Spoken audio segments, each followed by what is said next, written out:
All right, guys. So today I'm going to explain how explosive training is actually just a myth. And it's something that has been made up in the entire fitness industry. So you see a lot of, fitness influencers, they do like explosive weight training, right? Because they want to be more functional, right? They want to be more explosive, let's say on their sport, right? A lot of athletes, right? Sometimes they are explosive in the weight training and they think that that's going to transfer over onto their sport, right? Same with gymnastics. A lot of misinformed gymnastics coaches make their athletes like me do stupid plyometric drills, right? Which are basically just like a bunch of like you basically just jump over blocks and like they had the assumption that jumping over blocks and that being explosive during these plyometric drills is going to somehow make you more explosive during your actual gymnastics events. So like floor exercise, doing vault is going to make them more explosive on vault or floor exercise. It's like, no, it's like this is completely false. And the reason why we know this is false is because we have known since the 1940s, like we've literally known this since the 1940s, which is insane, that there is a law of specificity. So this means that our bodies are highly specific in the type of activities that we learn neurologically.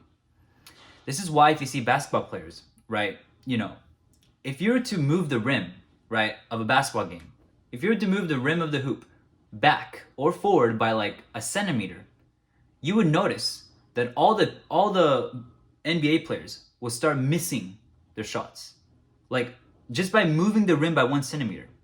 It's because the NBA players, right? They have programmed their own nervous system and neurological entire, function of how we learn motor skills. And it's basically it's so precise. Like you guys don't realize how precise our brains are when it comes to motor learning.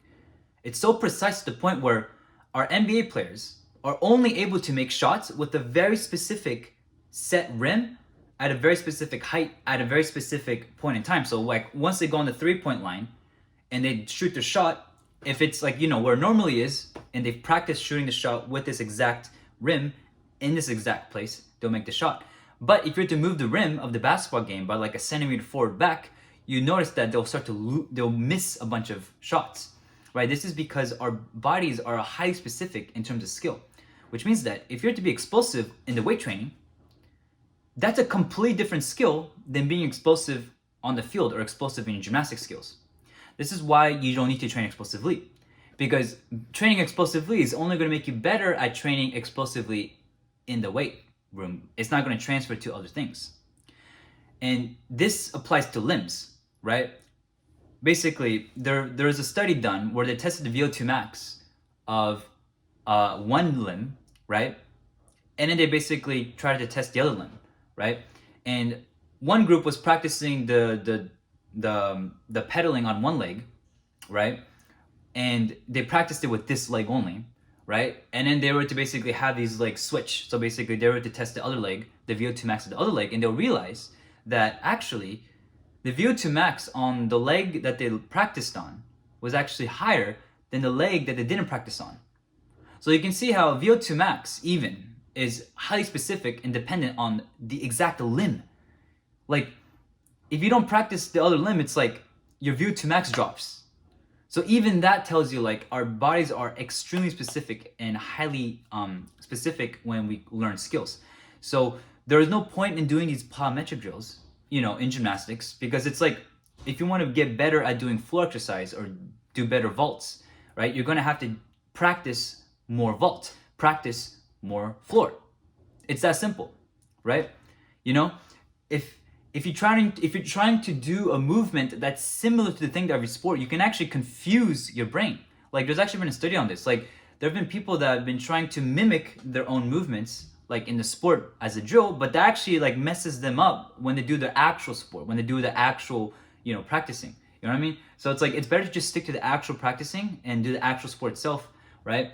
And then save the weight training and in the inroad and the strength training separately, and you train strength training separately to this explosiveness, because you should only be explosive during your sport, right? Like if I want to do floor exercise, or if I want to do gymnastics, or learn a skill, like I'm explosive then, right? But there's no point of training explosively like in the weight room, right? Now, if you're a power lifter, then that's your freaking sport, all right? A power lifter's job is to move the most amount of weight, right? So they're going to need a tremendous amount of skill in order to move that weight. And it's not just muscle strength, guys. Like the best power lifters in the world are not just the strongest. They're also the most skilled at moving weight on the bench, right? Or a squat or a deadlift, right?